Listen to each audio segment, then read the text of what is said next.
시간이 되었으므로 우리 오늘 예배를 하나님께 드리겠습니다. 함께 기도하심으로 예배 시작하겠습니다. 하나님은 우리의 피난처이시며 우리의 힘이시며 어려운 고비마다 우리 곁에 계시는 구원자이시니 땅이 흔들리고 산이 무너져 바닷속으로 빠져들어도 우리는 두려워하지 않는다. 오 강이여, 그대의 줄기들이 하나님의 성을 즐겁게 하며 가장 높으신 분의 거룩한 처소를 즐겁게 하는구나. 하나님이 그 성 안에 계시니 그 성이 흔들리지 않는다. 동틀녘에 하나님이 도와주신다. 너희는 잠깐 손을 멈추고 내가 하나님인 줄 알아라. 내가 문 나라로부터 높임을 받는다. 내가 이 땅에서 높임을 받는다. 만군의 주님이 우리와 함께 계신다. 야곱의 하나님이 우리의 피난처시다. 하나님, 우리가 함께 모여 예배하기를 원합니다. 우리의 신령과 우리의 진정을 모두 하나님께 드리는 예배로 인도하여 주시옵소서. 예수 그리스도의 이름으로 기도드립니다. 아멘. 가능하시면 모두 함께 일어나서 같이 찬양 드리시겠습니다.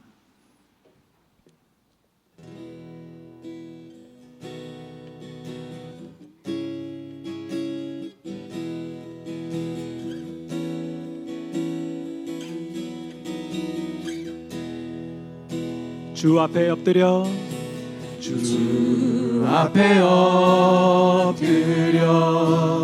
경배합니다. 오직 주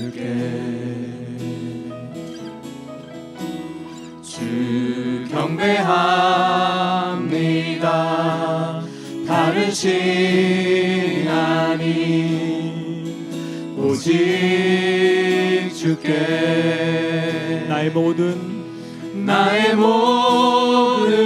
우상들 나의 보좌 모두 다 내려놓고 주 앞에 엎드려 경배합니다. 오직 주께. 우리 시간에 다시 한번 마음을 모아서 다시 한번 찬양합니다. 주 앞에 엎드려 경배합니다. 주 앞에 엎드려 경배합니다. 오직 주께. 주 경배합니다. 주 경배합니다. 다른 신 아닌 오직 주께. 나의 모든 우상들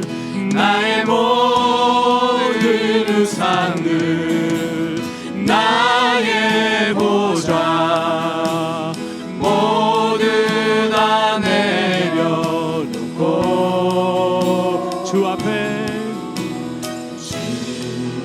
엎드려 경배합니다.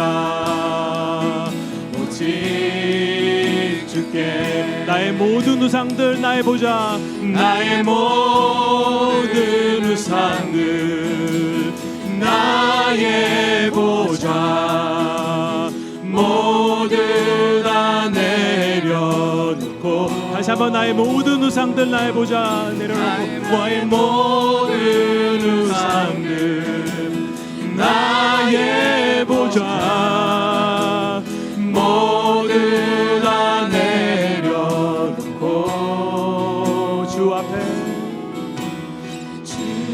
앞에 엎드려 경배합니다. 오직 주께. 나의 마음 받으소서. 오셔서 주님의 처소 삼으소서. 오소서.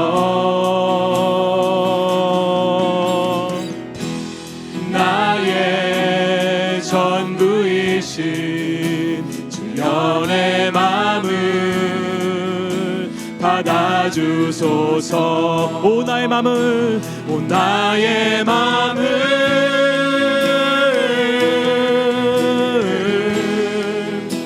주님께 열었으니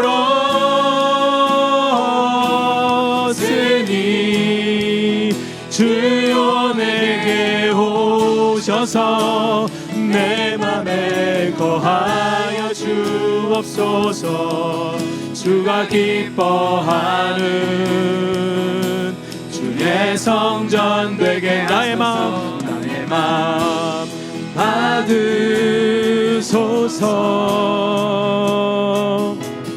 오셔서 주님의 처소 삼으소서.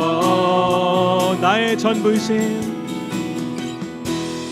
나의 전부이신 주여 내 맘을 받아주소서. 오 나의 맘을 오 나의 맘을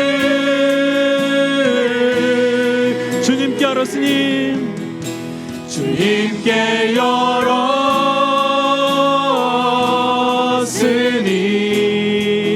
주여 내게 오셔서 내 맘에 거하여 주옵소서. 주가 기뻐하는 주의 성전 되게 하소서. 나의 맘 받으소서.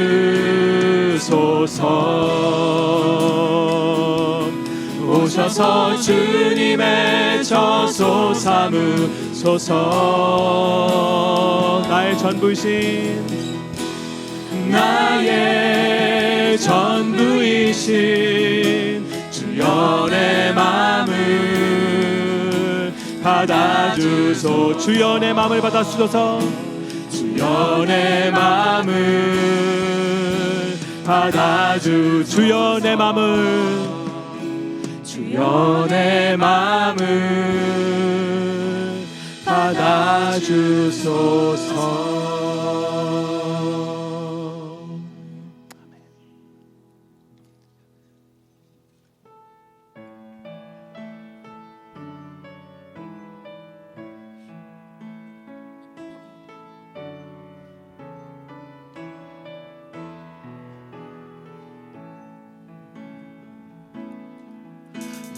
홀로 주의 길 걸어가네.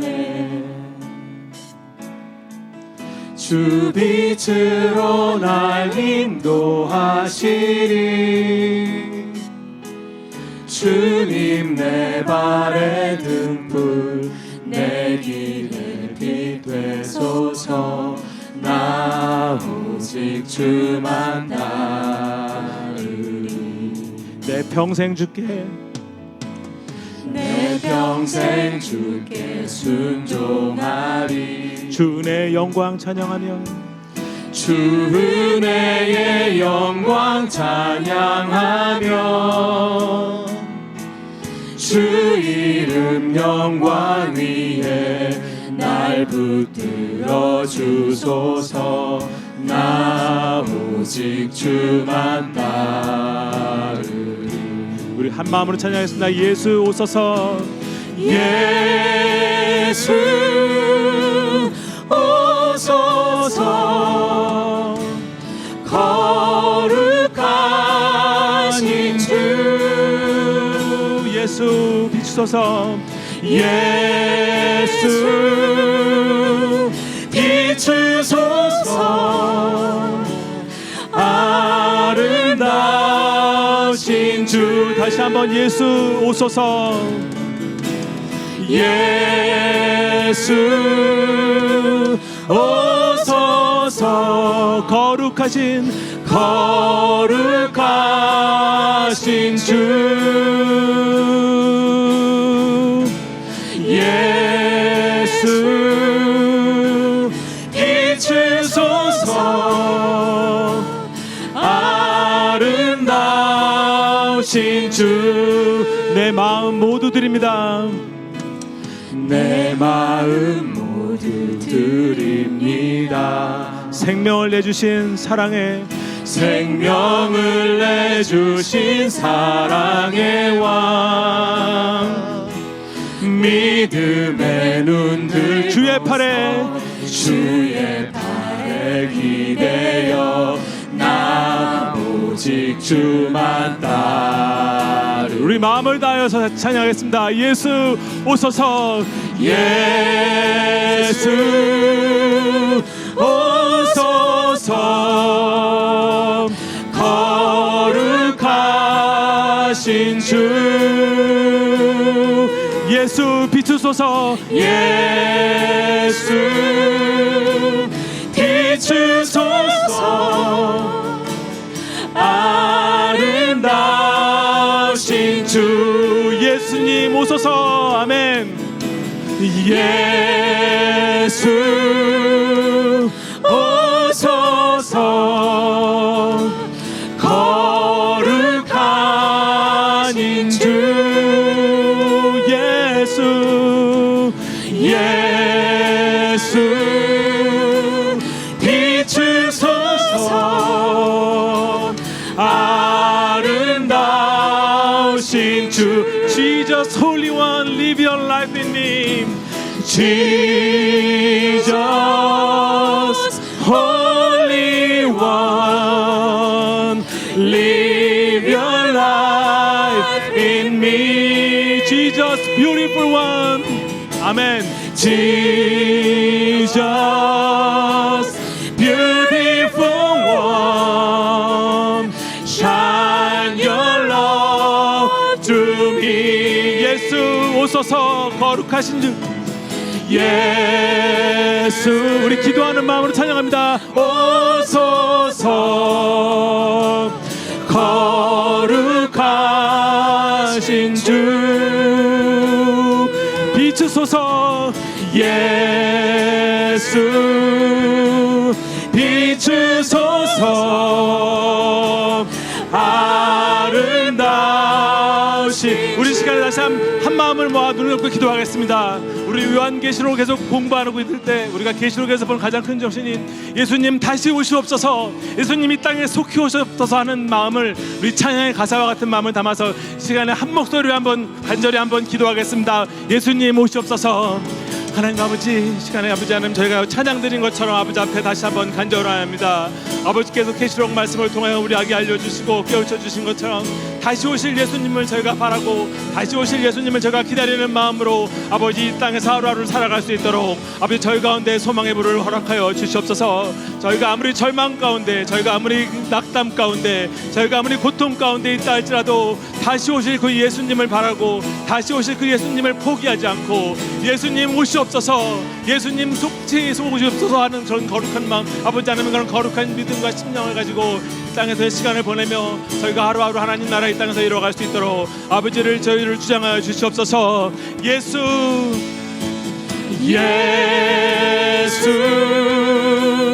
오소서, 거룩하신 주. 비추소서, 예수 비추소서, 아름다우신 주.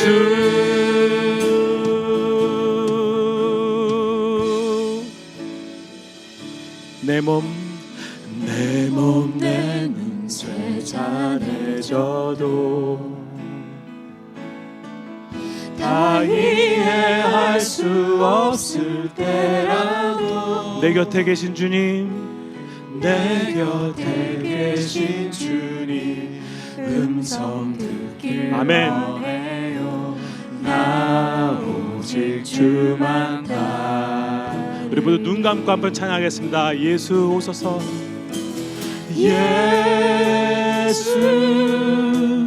오소서, 거룩한 이름, 거룩하신 주. 예수 비추소서. 예수 비추소서, 비추소서 아름다우신 주 아름다우신 주 이 시간에 목소리만 다시 한번 찬양하겠습니다. 예수 오소서 예수 오소서 거룩하신 주 예수 비추소서 예수 비추소서 아름다우신 주. 우리 이 시간에 호영경 형제님 나와서 우리 기도해 주실 때까지 조용히 간절한 마음으로 기도하시면서 기다리겠습니다.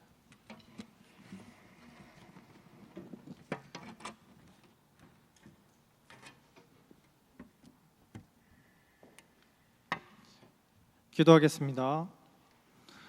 하늘 보좌에 앉으신 하나님과 어린 양께서 홀로 영광 받으시길 간구합니다.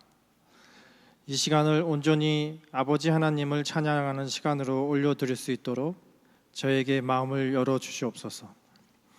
김도훈 목사님의 설교 가운데 임재하셔서 저희가 아버지의 뜻을 조금이라도 더 이해하고 알게 하여 주시옵고 우리가 열심으로 하나님을 신실히 믿고 따르는 어린 양의 삶을 본받아 살아가게 인도하여 주옵소서. 이 모든 말씀 어린 양 예수님의 이름으로 기도드렸습니다. 아멘.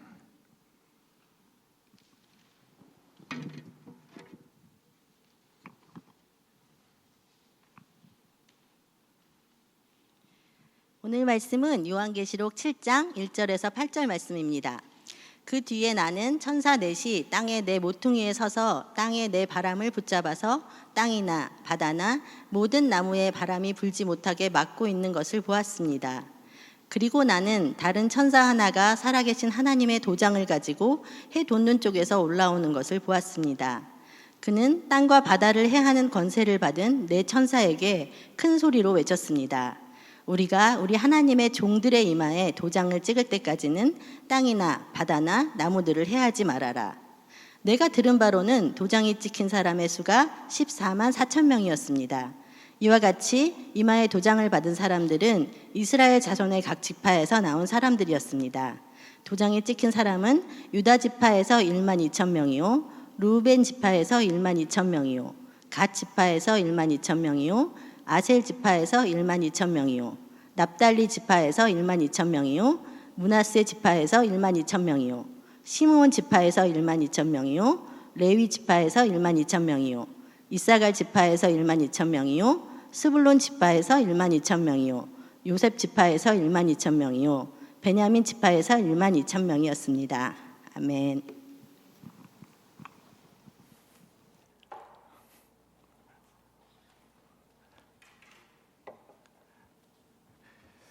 예, 감사합니다. 요한계시록 7장 1절부터 8절까지 한 글자도 틀리지 않고 완벽하게 잘 읽어주셨습니다. 사실 쉽지 않은 건데 이게 여러 그 지파 이름이 나오고 그래서 아주 잘 읽어주셨습니다. 우리 지난주까지 이제 6장에서 전체 7개의 봉인 중에서 6개가 떼어지는 것을 이제 보았습니다. 이제 7째 봉인이 띄어질 차례인데 그렇게 되면 이제 하나님의 심판이 완성이 됩니다. 그런데 그 7째 봉인이 띄어지기 전에 요한은 다른 환상을 우리에게 이제 보여줍니다. 6장의 마지막 절에서 그 심판의 그 재난을 당하고 있던 사람들이 누가 이것을 버텨낼 수 있겠느냐, 어떤 그 수사학적인 그 질문이죠. 그 질문으로 끝이 나는데 정말 그 7째 봉인이 띄어지기 전에 그 질문에 대한 답이 주어집니다.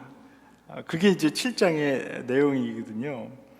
그래서 이 7장에서는 그 6개의 봉인이 하나하나 띄어질 때마다 일어났던 그 재난 중에 또는 환난 중에 어린 양을 따르는 사람들에게는 어떤 일이 일어나는가, 그것을 이제 보여주고 있습니다. 이 5번째 봉인이 띄어지고 그때 하늘 제단 아래에 있는 순교한 사람들을 묘사하는 장면이 있습니다. 그들은 흰 두루마리를 입은 그 순교자들이거든요.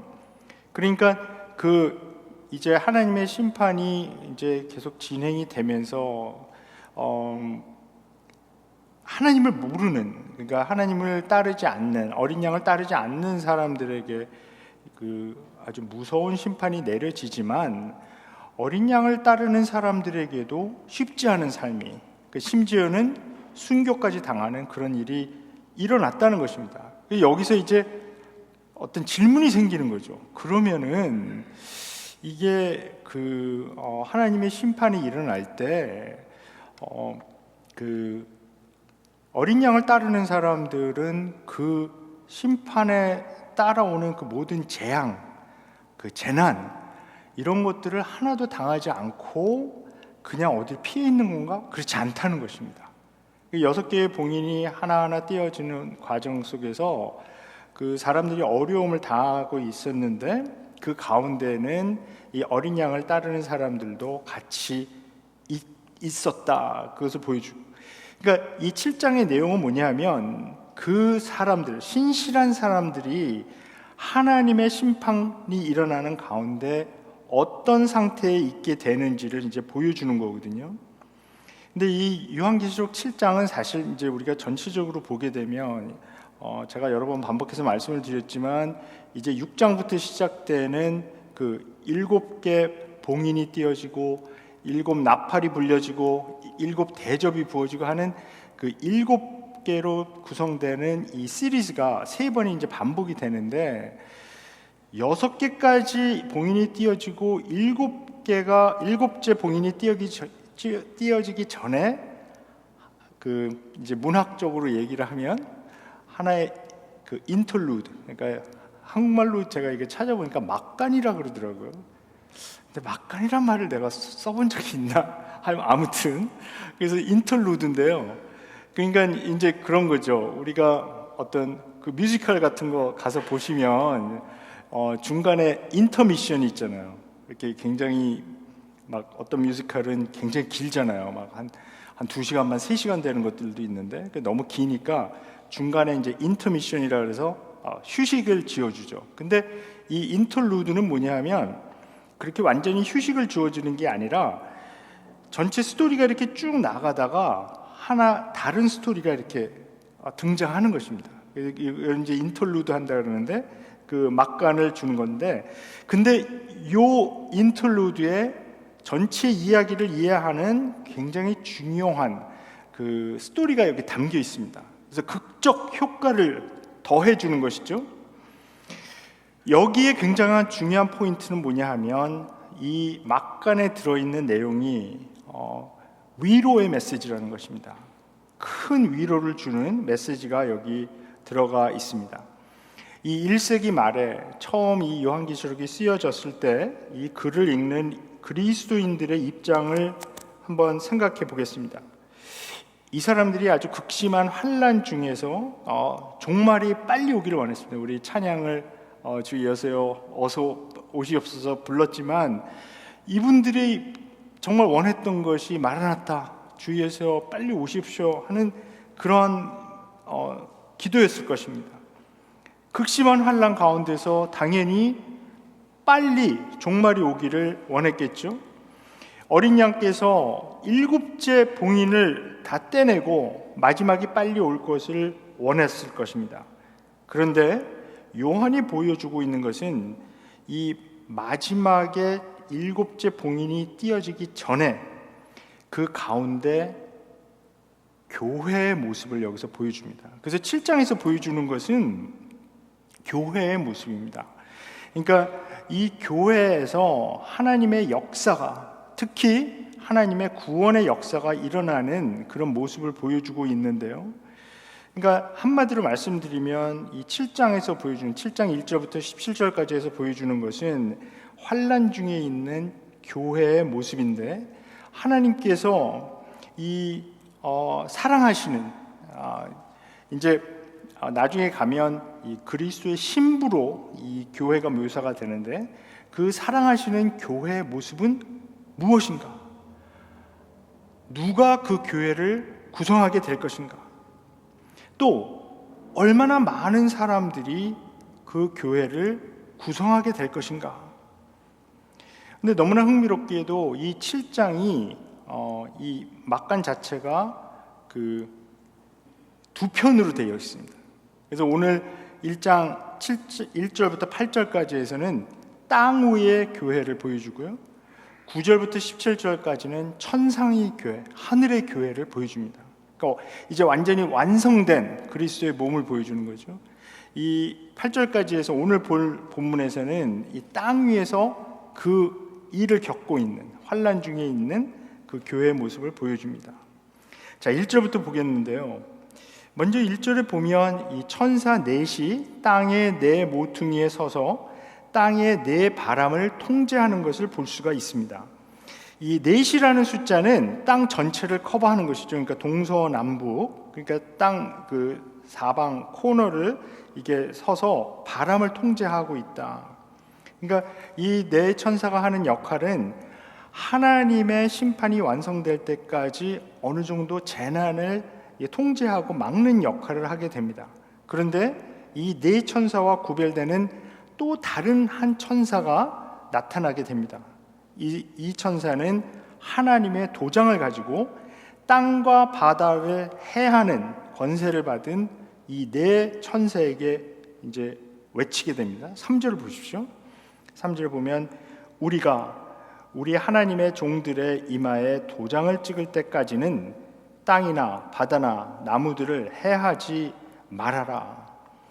그러니까 보호를 이게 명하는 것입니다. 하나님의 종들의 이마에 도장을 찍을 때까지 재난이 오는 것을 이제 막아라 하는 명령을 하고요. 그런데 이 하나님의 그 종들의 이마에 어떤 도장을 찍는다, 표를 한다, 이것은 에스겔서 9장에 나와 있는 그 스토리를 근거를 해서 보여줍니다. 이 에스겔서 9장에 나와 있는 내용, 우리 지금 그 성경 통독 통해서 이제 어제까지 에스겔서 48장 다 읽고 이제 에스라서로 들어갔거든요. 들어가셨죠? 네. 무슨 소린가 하시는 분은 좀 뒤처지신 것 같은데, 아무튼 오늘 이제 에스라 들어갔거든요. 그래서 에스겔서 사실 9장 이제 읽은 지 얼마 안 됐는데, 에스겔서 9장의 내용을 기억해 보시면 이것은 그 바벨론 제국의 침략으로 예루살렘이 완전히 이제 파괴되고 그 직전, 파괴되기 바로 직전의 모습을 보여주는데요. 9장 4절이 이 스토리의 핵심입니다. 9장 4절에 이렇게 말씀합니다. 주님께서 그에게 말씀하셨다. 너는 저 성읍 가운데로 곧 예루살렘으로 두루 돌아다니면서 그 안에서 일어나는 모든 역겨운 일 때문에 슬퍼하고 신음하는 사람들의 이마에 표를 그려 놓아라. 여기 역겨운 일이라고 표현된 것은 바로 우상 숭배를 가리키는 것입니다. 그러니까 우상 숭배가 너무 극심했던 예루살렘, 그러니까 예루살렘이 파괴되기 전에 그 역겨운 일, 우상 숭배가 아주 심하게 일어났거든요. 그런데 그 우상 숭배에 참여하지 않았기 때문에 오히려 굉장히 핍박을 받았던 사람들, 그 우상 숭배가 벌어지고 있는 그런 상황 가운데서 슬퍼하고 신음하는 그런 사람들, 신실한 사람들의 이마에 표를 그려 넣어라. 여기서 나오는 이 표는 지금 우리가 읽고 있는 요한계시록 7장에서 나와 말하고 있는 이 도장, 이것과 사실 이제 헬라어로 보면 같은 단어입니다. 그 표를 그려놔라. 그리고 이제 나중에 우리 이제 그 짐승이 나오고 짐승의 표를 받는 13장 같은데 가보면 거기에서도 이제 또 짐승의 표를 받거든요. 그 단어 다 똑같은 단어들입니다. 자, 그 사람들의 이마에 표를 그려 놓아서 그들을 이제 구원했던 그런 얘기거든요. 그러니까 이 사람들은 어떤 사람들이냐면 우상 숭배에 참여하지 않은 의로운 사람들이라는 것입니다. 오늘 본문에서도 하나님의 도장을 받는 사람들은, 다른 말로 표현하면 하나님의 표를 받는 사람들은 큰 환난 가운데 있었지만 신실함을 지킨 그런 사람들입니다. 그 사람들 어려운 가운데 있었지만 하나님의 보호를 받고 견디게 됩니다. 근데 여기서 중요한 요한계시록에서 반복해서 말하는 것이 있습니다.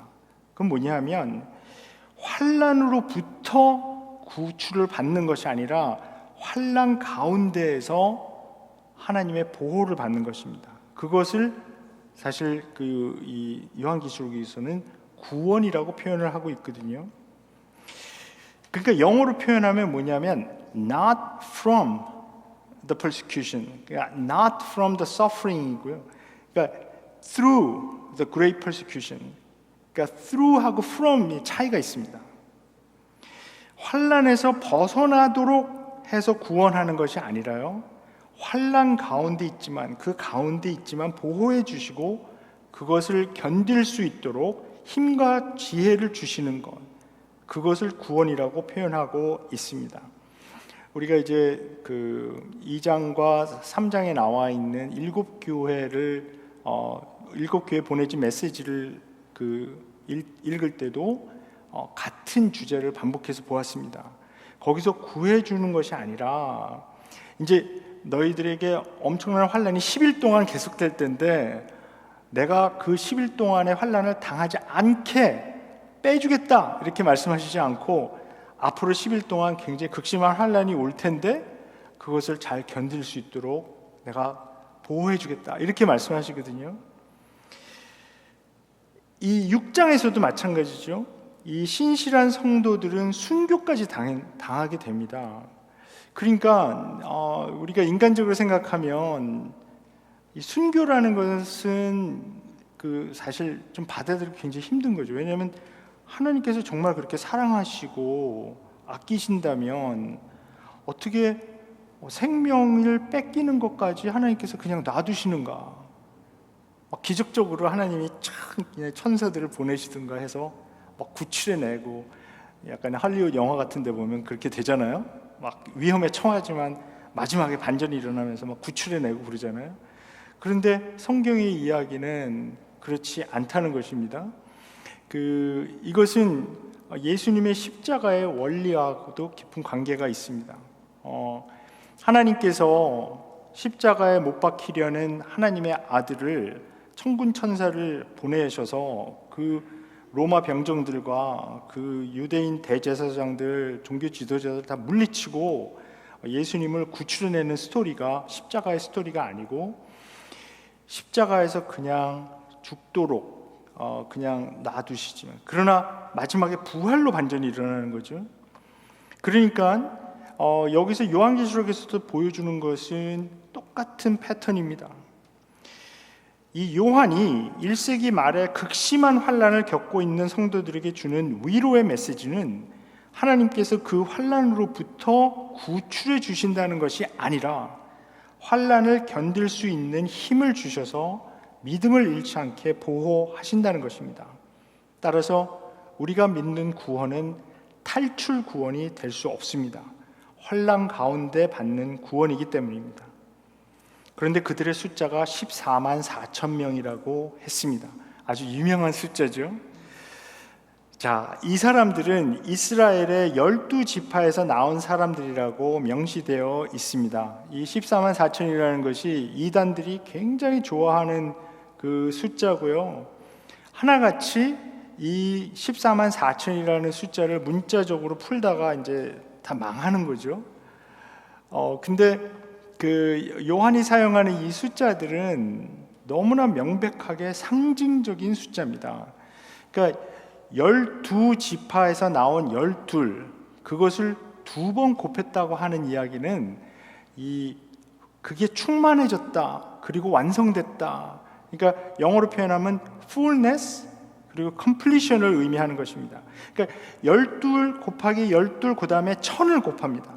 근데 1000을 곱한 숫자는, 이 1000이라고 하는 숫자는 구약 성경에서부터 굉장히 큰 숫자를 의미하는 거거든요. 그 수가 천천히요 만만이다 이렇게 표현을 하고 있잖아요. 그러니까 12 곱하기 12 곱하기 1000 하면 이것은 굉장히 큰 숫자, 이것은 유대인과 이방인으로 구성된 수많은 하나님의 백성을 의미합니다.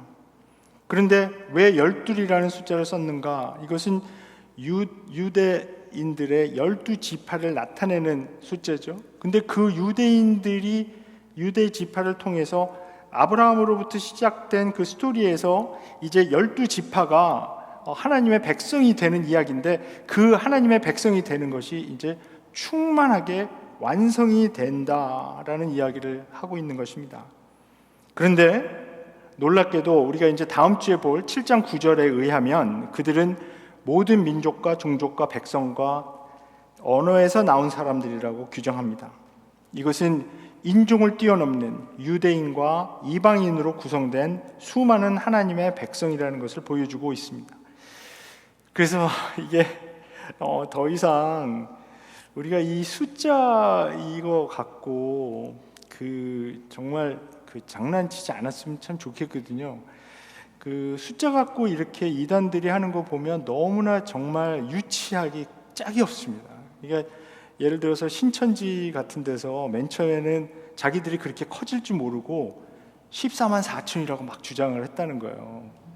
근데 자기네들 신도수가 14만 4천이 넘어버리니까 그 다음에 또 말을 바꿔갖고서는 사실은 막 이런다는 거예요. 자, 요한이 이것을 상징적으로 말하고 있다는 것은 이 5절부터 8절까지 나오는 이 이스라엘의 12지파 명단을 보면 분명해지거든요. 구약에 있는 12지파 명단이 몇 개가 있는데요, 이곳의 명단과 일치하는 명단은 없습니다.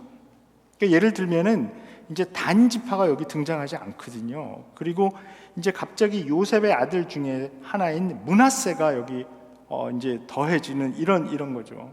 그래서 이런 얘기 들어보셨는지 모르겠지만은 이 구약에 나오는 단지파가 이게 단군 신화에 나오는 그 단자다 이렇게 해갖고, 이게 정말 너무 웃기지도 않는 얘기지만 이게요, 책도 있고요, 이거 따르는 사람들이 또 있어요. 제가 알던, 지금 꽤 연로하신, 연로하신 게 아니라 돌아가셨으니까 연배가 높으셨던 목사님이 한 분이 이거 빠지셔갖고 자꾸 저한테 이거 좀 확인 좀 해달라고 자꾸 막 책도 보내시고, 그래서 할 수 없이 좀 봤는데요, 이게 정말 너무 말도 안 되는 거거든요. 그 단지파가 이 구약 성경에 보면 이렇게 명단이 이렇게 가다가 사라지거든요. 그 사라진 이유가 한반도로 왔기 때문이래요. 진짜 강 건너 바다 건너 막 마늘을 먹으면서 이 단지파가 이 고조선을 이루었다 막 이런 이야기를 하면서 막 그러는 거거든요. 그러니까 그런 거 주장하는 사람들은 하여튼 좀 조심해서 보시기 바랍니다. 자, 유대인들의 전통적인 명단에서 벗어난 새로운 명단을 적은 것인데요, 이것이 의미하는 것은 메시아가 온 후로 이스라엘이라는 의미가 새롭게 된 것을 보여줍니다. 그러니까 이스라엘이라는 의미가 트랜스폼 된 것이죠. 이것은 그리스도를 따르는 교회가 새로운 이스라엘로 이해되는 것입니다. 그런데 여기서 또 중요한, 우리가 분별해야 될 게 하나가 있습니다. 이 신약 성경에서는 전체적으로 교회는 이스라엘의 연속으로 생각합니다. 그러니까 교회가 이스라엘을 대체하는 것이 아니라, 그러니까 이걸 잘 구분하셔야 됩니다. 이게 대체 신학이라는 것이 또 있어요. 그러니까 replacement theology라는 것이 있는데, 그게 뭐냐면 이 교회가 이 이스라엘을 완전히 replace 해버렸다.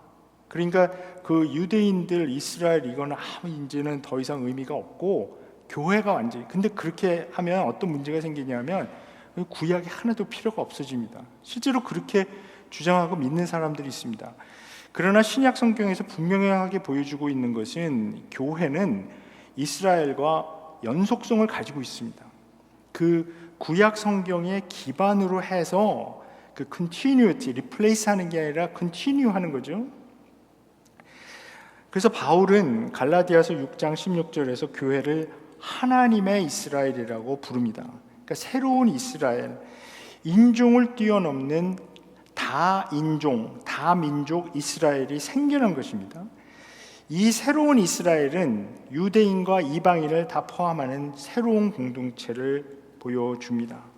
그것을 우리는 교회라고 부릅니다. 이 땅 위의 교회죠. 다음 주에 이제 우리 천상의 교회를 보겠습니다. 그런데 7장 3절 아까 읽은 그 구절에 의하면 이 땅 위에 있는 교회를 구성하는 이 사람들은 하나님의 종들이라고 표현되고 있습니다. 이 각 지파에서 나온 사람들을 숫자로 열거하는 것을 보고 이 지파별로 이렇게 쭉쭉쭉쭉 나가는 이 사람들의 숫자를 이렇게 기록한 것은 그 민수기에서 나오는 그 방법이거든요. 그 민수기에서 이제 하나님께서 약속하신 그 땅으로 가기 위해서 이 광야에서 어떤 군대의 모양을 취해서 쭉 그 전진하는 것을 보거든요. 그렇기 때문에 여기서 요한이 묘사하는 방법은 하나님의 전쟁을 치르기 위한 군사들을 묘사하는 것으로 우리가 이해할 수 있습니다. 그들은 이 다윗의 아들 메시아, 즉 유다 지파의 사자를 따라서 전쟁을 치르는 군사들로 묘사되고 있습니다. 그러나 중요한 것은 이 사자가, 유다 지파의 사자가 어린 양으로 5장에서 드러났다는 사실입니다. 그러므로 그들은 어린 양을 따르는 군대입니다. 어린 양을 따라서 그 어린 양의 방법대로 영적 전쟁을 치르게 되는데, 그렇기 때문에 그들의 무기는 창과 칼이 아닌 어린 양의 무기로 싸웁니다. 즉 신실한 증거와 어린 양의 흘린 피를 무기로 싸워서 이기는 사람들입니다. 요한계시록 12장 11절에는 이렇게 표현하고 있습니다. 우리의 동료들은 어린 양이 흘린 피와 자기들이 증언한 말씀을 힘입어서 그 악마를 이겨냈다. 그들은 죽기까지 목숨을 아끼지 않았다. 그들이 전쟁을 치르러 나가야 하기 때문에 하나님께서는 그들에게 하나님의 도장, 그러니까 The Seal of God을 그 이마에 새겨놓습니다. 이미 언급한 대로 이 묘사는 에스겔서 9장에서 온 것인데요. 근데 또 에스겔서 9장에서 이 우상 숭배에 빠지지 않은 사람들의 이마에 하나님의 표를 그려 넣어서 그 보호해 주시고 구원해 주시는 것은 출애굽기에서 가져온 이미지라는 것입니다. 그러니까 출애굽기 12장에 보게 되면 하나님의 백성들은 이 어린 양을 잡아서 그 피를 문설주에 발라야 했죠. 그러면 주님께서 지나가면서 이집트에 처음 난 것들 치실 때 그 어린 양의 피를 보시고 그냥 지나가면서 유대인들이 가장 중요하게 생각하는 그 절기인 유월절 패스오버가 이제 생기게 된 것이죠. 그때 이 구원받았던 것을 상기시키는 것입니다. 그러니까 출애굽기 12장, 에스겔서 9장, 이 요한계시록 7장, 이 계속 이어지는 이 그 거대한 스토리가 여기서 이제 보여주고 있는데요.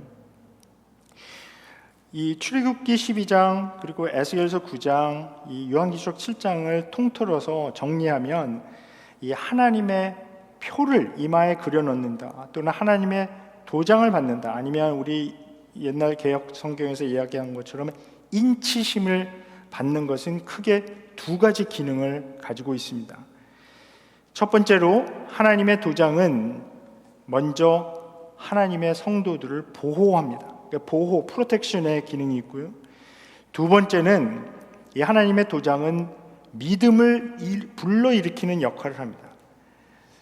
그러니까 이 프로텍션 그리고 제너레이션 하는 그 두 가지 역할을 하게 됩니다. 왜냐하면 하나님의 인치심을 받는 사람들은 바로 자기의 정체성을 확인하게 됩니다. 그러니까 정체성이 각인이 되기 때문에 그 사람은 자기가 누구에게 속했는지를 깊이 확신하게 됩니다. 그러니까 좀 영어로 표현하면 identity and ownership. 그 정체성이 확실해지니까 그 다음에는 자기가 누구에게 속했는지 확실하게 된다는 것이죠. 그러니까 하나님의 도장을 받는다는 이 상징적인 의미, 이것은 자기가 누구인지를 알게 되고 또 자기가 누구에게 속했는지를 알게 돼서 그런 큰 환난이 닥쳤을 때 믿음을 지키고 신실하게 남아있게 되는 것입니다. 근데 하나님께서는 왜 성도들을 이런 환난에서 당장 구출해 내셔서 그냥 아무 해를 당하지 않도록 해주시지 않고 그냥 그 환난 가운데 놔두시면서 구원해 주시는 걸까요? 하나님께서 성도들에게 이 허락하시는 환난은 아무 의미 없이 정말 재수 없어서 당하는 것이 아닙니다. 그것은 정말 우리가 하나님을 믿지 않는 사람들, 그러니까 이런 어떤 무속신앙이나 이런 미신 같은 것들이 발전하게 된 우리 사실 한국 사람들의 심성 깊이에도 그게 있는데요. 이건 뭐냐면 무슨 어려운 일을 당하는데 이게 그 의미를 찾기가 힘든 겁니다. 이게 내가 재수 없어서 이게 당하는 거구나. 왜 남들은 다 안 걸리는 병이 나한테는 걸리지? 남들은 다 괜찮은데 왜 우리 집에만 그 문제가 생기고 뭐 불이 나고 그러니까 이게 의미를 찾을 수가 없으니까 그런 무속 같은 거기에 재수 없는 거 안 당하게 좀 그 귀신에게 좀 잘 보여서 이런 마음이 생긴다는 거죠. 그리스도인들이 당하는 환난은, 우리가 이해하는 환난은 그냥 의미 없이 당하는 것이 아니라 의미가 있는 환난입니다. 제가 대학 때부터 참 좋아했던 그 영국의 철학자 중에 존 러스킨이라는 분이 있습니다. 이분은 이제 미학, 그 에스테틱스 쪽에 이제 많은 책을 쓰신 분인데요. 이분이 이런 말을 한 적이 있습니다. The highest reward for man's toil is not what he earns for it, but what he becomes by it. 그러니까 사람이 수고한 가장 큰 보상은 그 수고로 얻은 것이 아니라 그것에 의해 어떤 사람이 되는가에 있다. 제가 번역해 좀 어색하긴 한데 무슨 뜻인지는 아시겠죠? 그러니까 우리가 뭐 막 수고하고 열심히 해서 이렇게 뭐를 그 힘든 거를 거쳐서 무엇을 얻었는데 포인트는 그 얻은 것에 있는 게 아니라 그 과정을 통해서, 그 어려움을 통해서 우리가 어떤 사람이 돼 있는가, 거기에 포인트가 있다는 거죠. 하나님께서 그의 사랑하는 백성에게 고난을 허락하시는 이유는 우리가 그 고난을 통해서 뭘 얻는 게 아니라 그 고난을 통해서 하나님이 원하시는 사람으로 우리가 빚어지기 때문입니다. 그래서 의미가 있습니다. 그래서 야고보서에서는 환난을 당할 때 기뻐하라고 말합니다. 하나님께서 허락하시는 환난은 우리의 믿음을 단련하고 더 견고하게 해서 강하게 만드는 도구로 사용됩니다.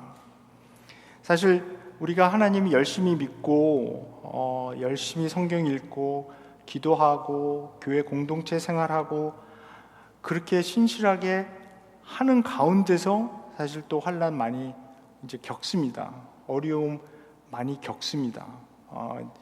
제가 아는 우리 요즘 기도 열심히 하고 있는 제 후배 목사님이 한 분 계신데 그 사모님이 몇 년 전에 이제 암 진단을 받고 수술을 하고 항암 치료를 했습니다. 근데 이제 보통 그렇게 하고 나서 5년을 본다 그러잖아요. 5년 동안 이제 재발하지 않으면 참 좋은 건데 그 5년이 채 가기 전에 다시 재발했습니다.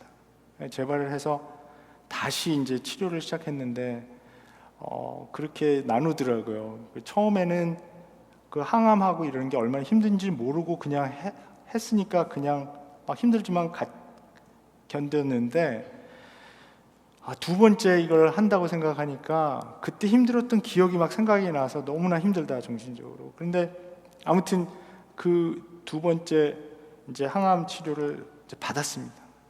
근데 얼마 전에 이제 몇 주 전에 그 메시지를 받았는데 두 번째 한 치료가 전혀 효과가 없었어요. 더 많이 퍼지고 너무나 힘들게 된 그런 상황이라는 것입니다. 그런데 이제 그동안에 그 약을 다 써서 이제 안 써본 약이 딱 하나가 남았답니다. 그래서 그 약까지 이제 그 약으로 지금 하고 있는데 그것도 안 되면 의사가 그 이제 목사님한테 마음의 준비를 하셔라 이렇게 얘기를 한다고. 그래서 참 굉장히 힘든 그런 메시지인데, 그러면서 기도 부탁을 하는데 이 목사님하고 그 사모님하고 기도 제목이 딱 한 개입니다. 뭐냐면 이 과정 속에서 우리가 기쁨을 잃지 않도록 그렇게 기도해 주십시오. 그거였어요. 그래서 그게 그러니까 이제 그동안에 너무 치료 과정이나 모든 힘든 일을 통해서 이걸 겪어봤는데, 이게 여기서 만약에 자기들이 그 기쁨을 잃어버리면 이거 너무나 그게 싫다는 거예요. 그래서 그리스도 안에서 이걸 기쁨으로 감당할 수 있도록. 그리고 지난주에는 그렇게 메시지가 왔어요. 그러니까 이제 사모님이 이제 치료 과정 중에도 교회는 이제 빠지지 않고 예배는 꼭 갔는데, 바로 지난주에는 너무 몸이 힘들어서 이제 교회를 못 갔다는 거예요, 사모님. 그래서 목사님 혼자 가서 이제 사역하고 집에 왔는데 성도들이 이제 가져온 그 음식을 이렇게 나누면서 둘이 이제 집에서 바깥 소파에 앉아서 창문을 보는데 해가 지는 노을이 너무 아름다워서 둘이 앉아서 한참 그것을 이제 봤다. 굉장히 슬프잖아요. 읽는 사람은 자기들은 굉장히, 그래서 이런 모멘트가 또 얼마나 많이 있을지 모르니까 우리가 좀 이것을 인조해 할 수 있도록 그렇게 기도해 달라고 그렇게 하는데, 굉장히 그런 슬픈 그런 메시지가 왔습니다. 하나님께서 우리에게 허락하시는 이런 환난들은 정말 아무 의미 없이 그냥 하나님께서 막 던지는 것은 절대 아닙니다. 하나님께서 허락하시는 이 환난, 어려움은 의미가 있습니다. 지금 우리 공동체가 겪고 있는 어려움도 제가 믿기로는 분명히 의미가 있다라고 생각하고요.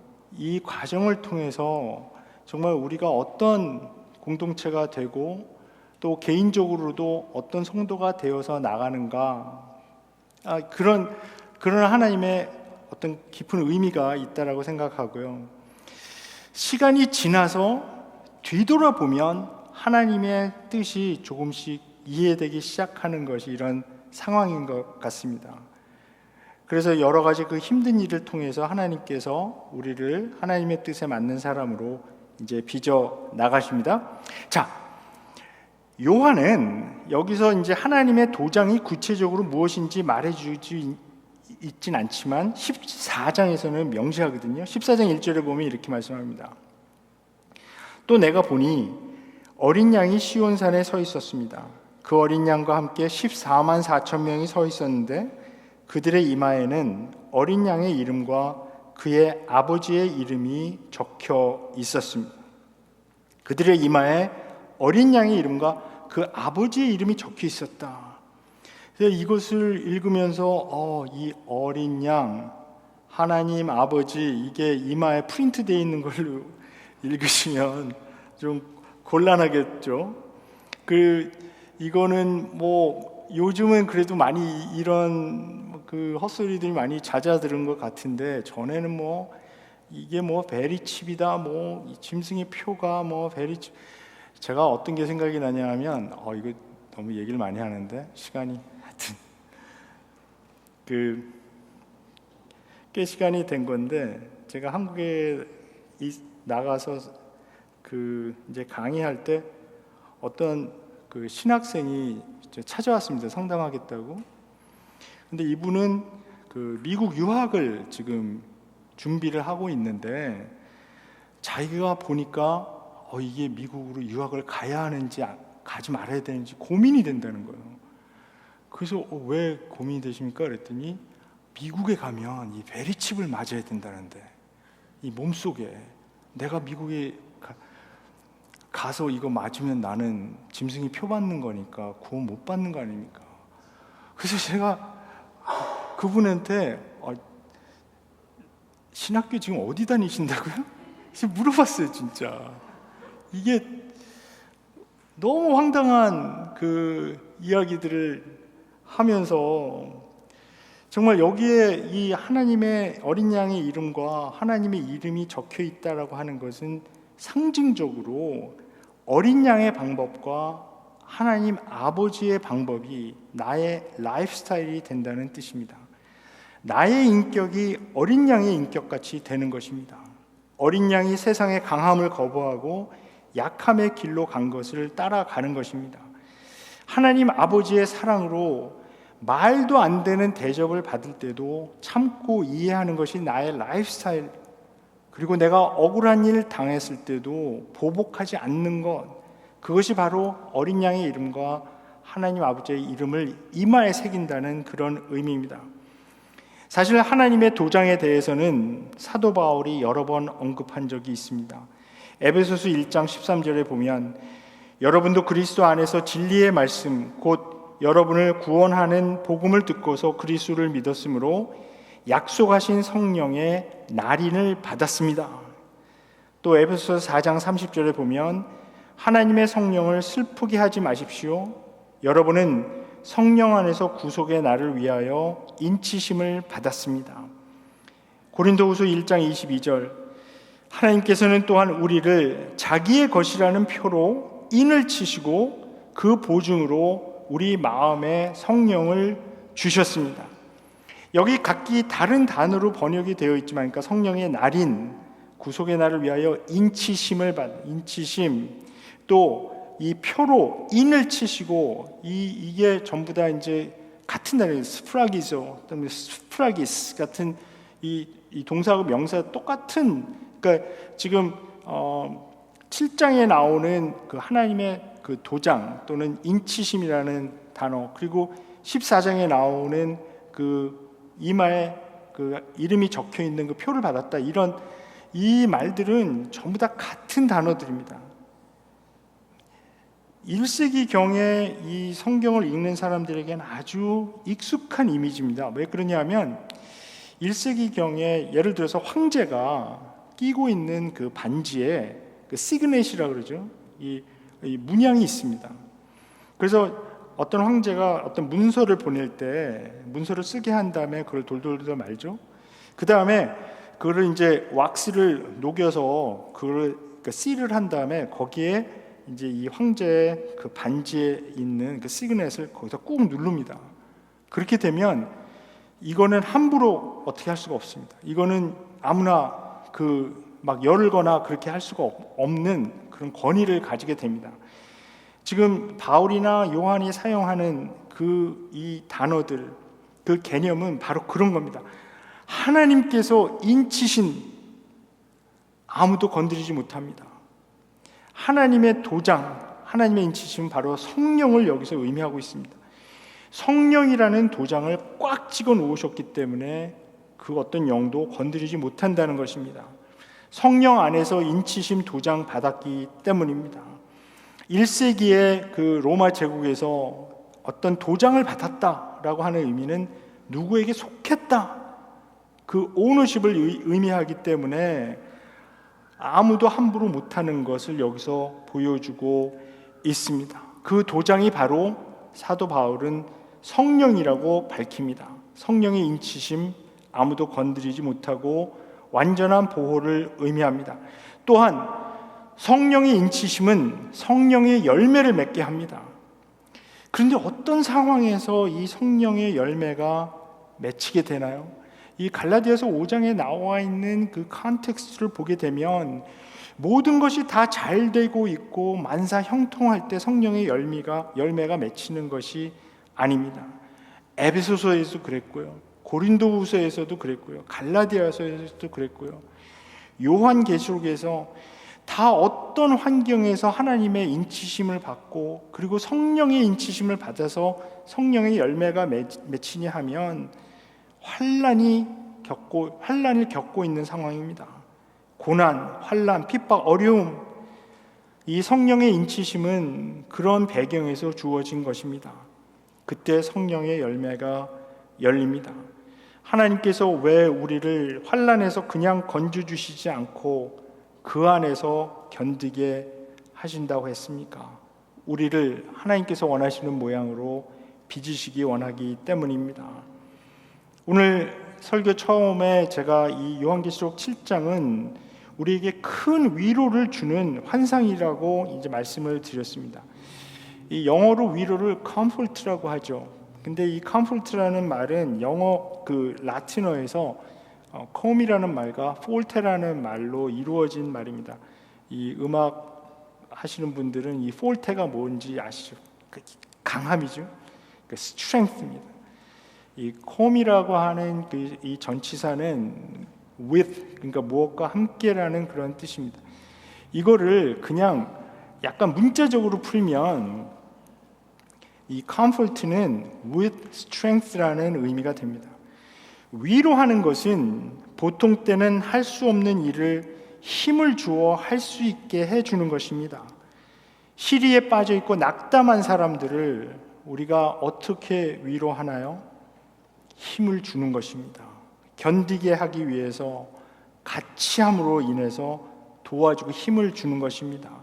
오늘의 본문은 그런 위로를 주는 말씀입니다. 1세기경에 어려움을 겪고 있었던 이 성도들에게 하나님께서는 이 비전을 보여주면서 하나님께서 도장을 찍어서 보호하신다. 그리고 너희들은 나에게 속해 있다라고 하는 메시지를 주면서 위로하십니다. 견디어 나가게 해 주십니다. 그와 같은 하나님의 위로가 우리와도 함께 하시기를 원하고, 또 우리가 요한계시록 계속 읽어 나가면서 제가 처음부터 이제 이 요한계시록의 아주 중요한 메시지가 격려와 위로라고 했는데, 이 격려와 위로를 찾는 우리들이 되기를 바랍니다. 기도하겠습니다. 하나님 감사합니다. 저희들의 힘이 되셔서 약하디 약한 우리를 보호해 주시니 감사합니다.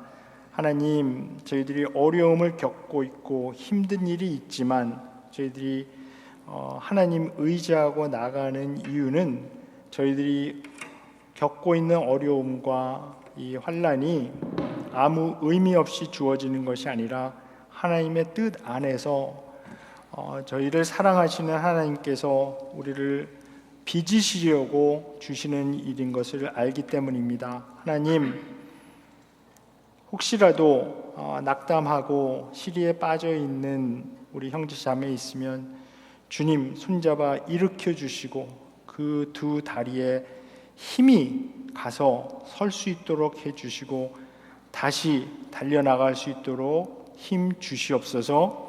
감사드렸고 예수님의 이름으로 기도합니다. 아멘.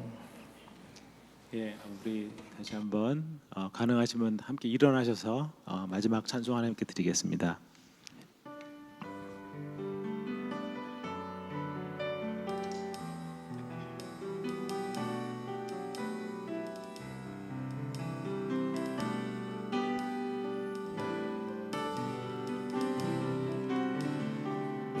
나 주님 보기 원하네.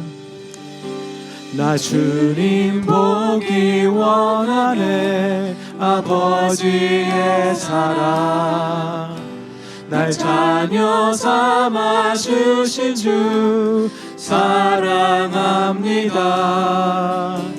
나 주님 닮기 원하네. 십자가의 사랑 날 위해 고통당하사 생명 주셨네. 내 영혼 간절히 주를 갈망합니다. 주의 손길 내게 보이소서. I pray 날 고치소서. 날 만지소서. 나 주 얼굴 겸손히 바라네. I pray 날 채우소서. 날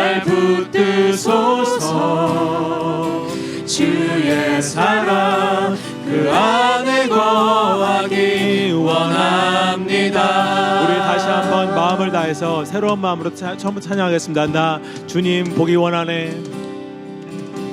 나 주님 보기 원하네. 아버지의 사랑 날 자녀 삼아 주신 주, 날 자녀 삼아 주신 주 사랑합니다. 나 주님 닮기 원하네. 나 주님 닮기 원하네. 십자가의 사랑 날 위해 고통당하사 생명 주셨네. 내 영혼 간절히 주를 갈망합니다. 주의 손길, 주의 손길 내게 보이소서. 우리 기도하는 마음으로 하나님께 고백합시다. I pray, I pray 날 고치소서.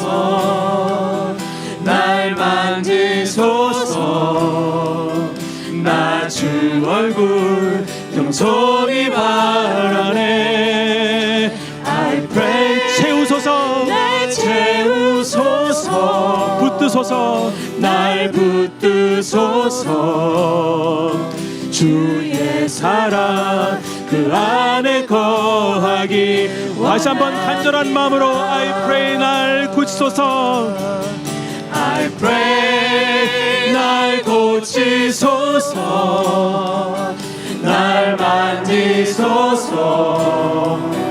나 주 얼굴 겸손히 바라. I pray 날 채우소서. 날 붙드소서. 주의 사랑 그 안에 거하기 원합니다. 그 안에 거하기 원합니다. 그 안에 거하기 원합니다. 마지막으로 고백합시다. 그 안에 거하기 원합니다.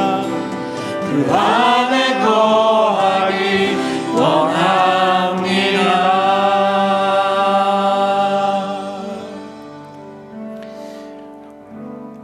이제는 우리 주 예수 그리스도의 한없는 은혜와 하나님 아버지의 극진하신 사랑과 그리고 또 성령님의 그 좋은 교제가 이제 어린 양을 신실하게 따르며 하나님의 보호하심으로 어려운 일들을 견뎌나가기 원하는 우리 성도들 머리머리 위에 지금부터 영원까지 함께 하시옵기를 간절히 축원하옵나이다. 아멘.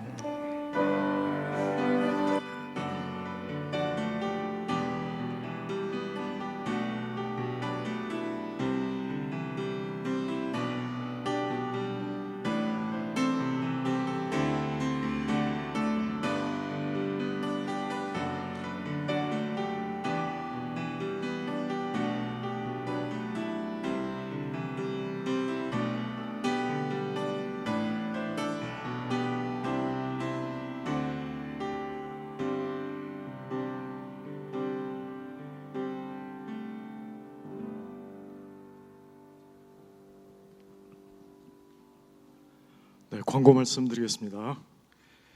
지난 주일 이 펠로쉽에서 최규진 목사님께서 이 최선 목사님 다음 과정에 대해서 이렇게 업데이트를 주셨는데요. 지금은 이 다음 과정에 관해 이렇게 성도님들의 의견을 같이 듣고 그리고 수렴을 하는 과정에 있습니다. 여러분의 생각과 그리고 의견들을 목양위원들에게 같이 알려주시고 또한 하나님께서 원하시는 방향이 무엇인지 그 공동체로서 이 분별 과정을 잘 할 수 있도록 기도해 주시기를 부탁드립니다. 그리고 현재 진행 중인 최선 목사님의 함께하는 쉼을 배우다 이 프로그램에 이 체크인 게시판 그리고 많은 활용을 부탁드립니다. 오늘 그 쉼 미션도 기억나시는지 모르겠는데 세 가지 감사한 이 중에 지면서 세 가지 감사한 건데 있으시면은 같이 나누시고 체크인을 같이 올리시면 좋겠습니다. 포커스 인터내셔널 유학생 그룹 초청 이 저녁 모임이 이번 금요일 6시에 윌라메트에 있습니다. 이 모임을 위해서 정말 하나님의 사랑을 같이 나누고 이 참여하시는 그 유학생들 분들에게 복음이 전해질 수 있도록 그런 기회가 될 수 있도록 기도해 주시기를 부탁드립니다. 다가가 준비됐으니 친교하신 후에 평안히 돌아가시기를 바랍니다.